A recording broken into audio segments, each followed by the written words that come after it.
How you doing, guys? My name is David Lee and I'm Asian with Hat, and I want to talk to you guys about the Elite Force Glock 19 Gen 3 and my VSC Glock 17 Gen 3 pre-licensed.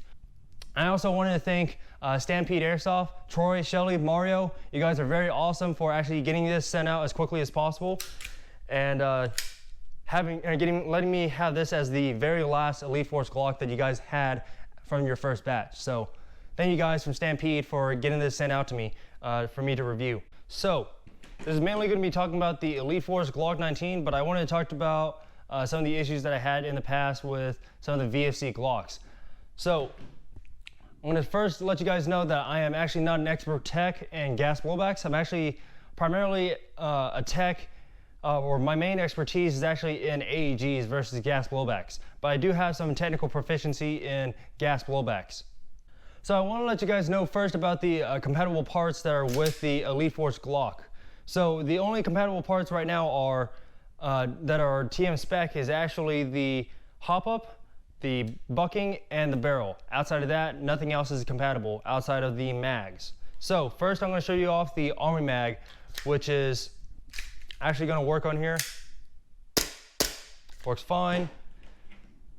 TM does not work fine.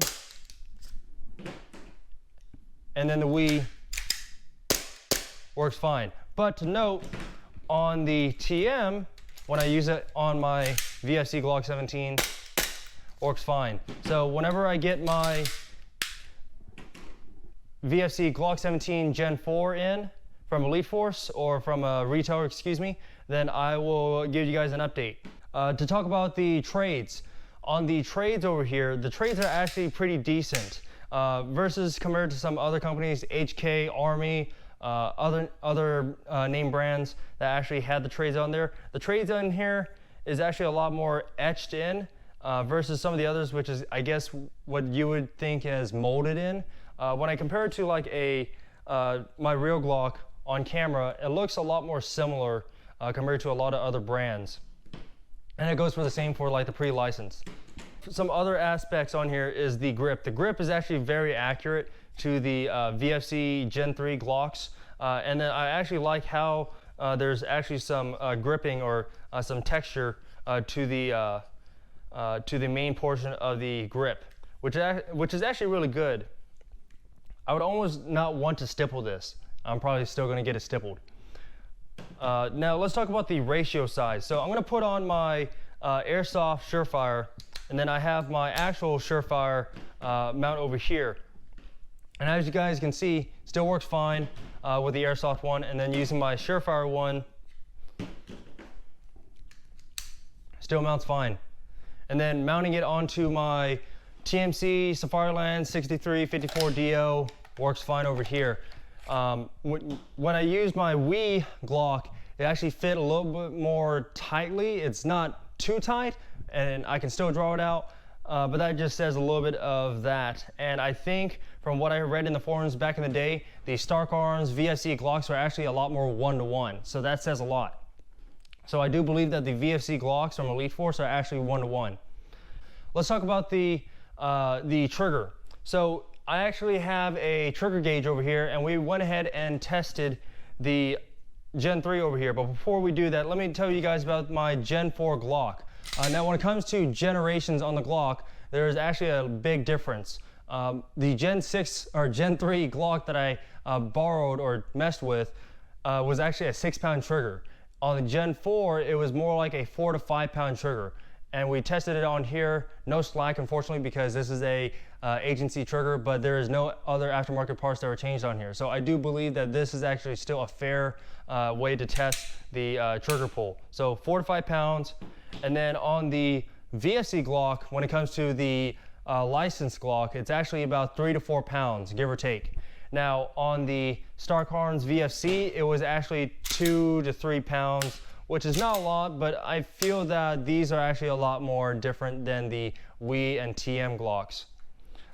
And I believe on here, this is about 2 pounds at the most.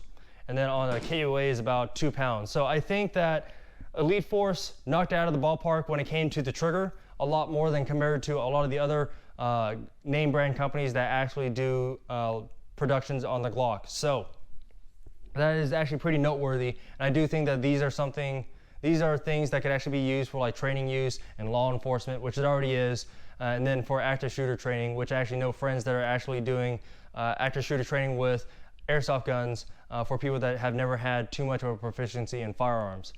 Now let's go ahead and talk about the cons. So my cons is actually going to be from my experience with VFC Glocks in the past. So I think that it's actually still a fair amount of intelligence to actually give you guys, or a fair amount of leverage to actually give you guys with the Elite Force Glock. And then after that, I'll be doing a lot of rigorous testing with the Elite Force Glock, not just doing 100 rounds or 1,000 rounds. It will be definitely beyond that. Talking about the pre-licensed Glocks, when I had a VFC Glock before this one, if you guys don't know, I actually had a Gen 4 from Stock Arms VFC, and you guys didn't really hear anything much about that. And the reason for that is because I just actually had something that snapped on here.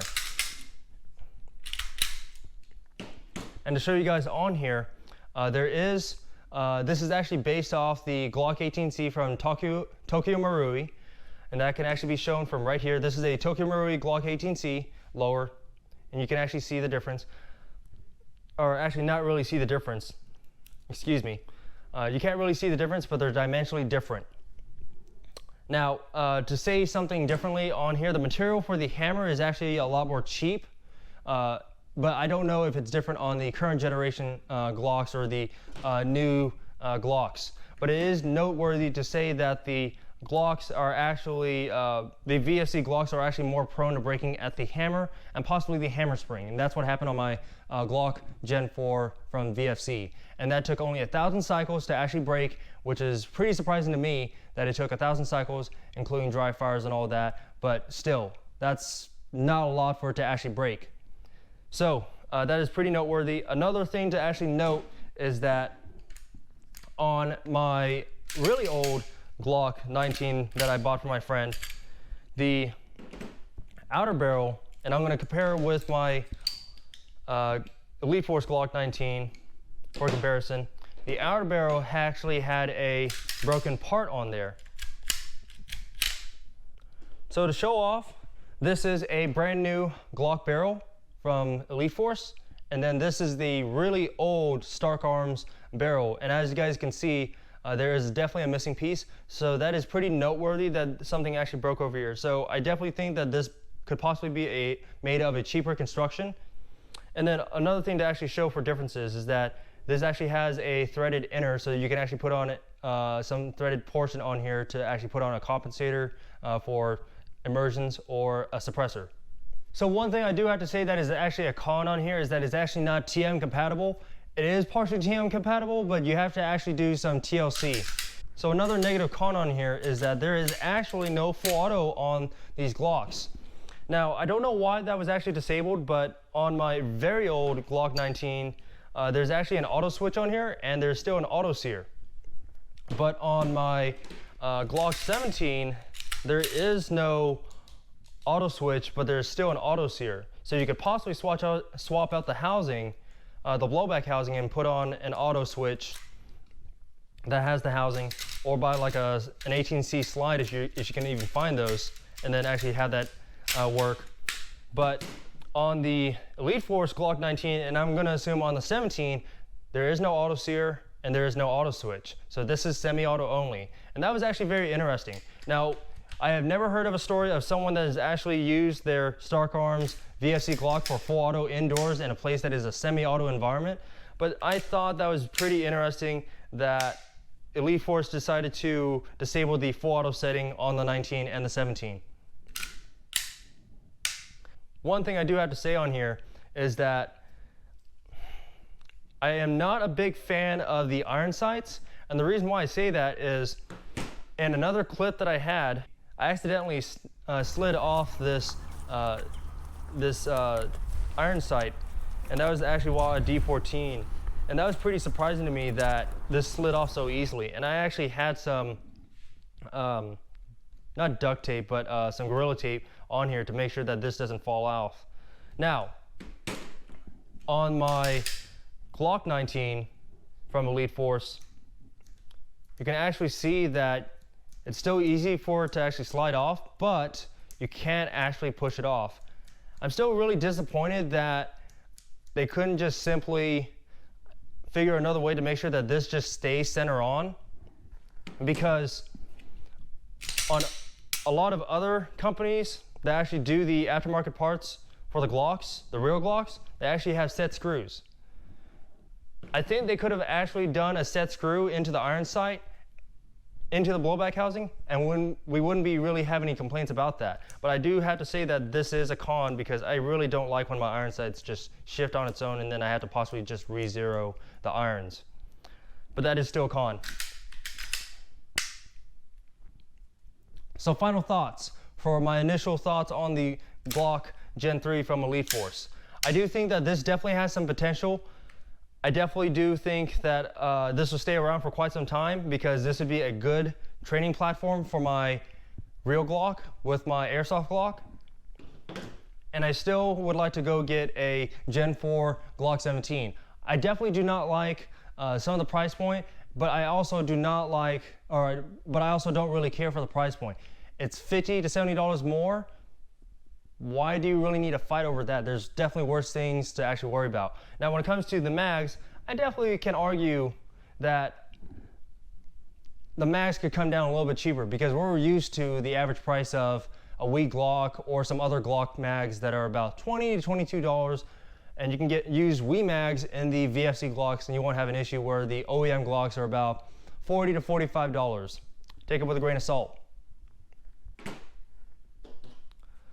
So overall, guys, do I think that this still has potential? I definitely do think there is. There's definitely going to be some aftermarket parts coming out very soon, as they've been already in talks since the production of the license was official.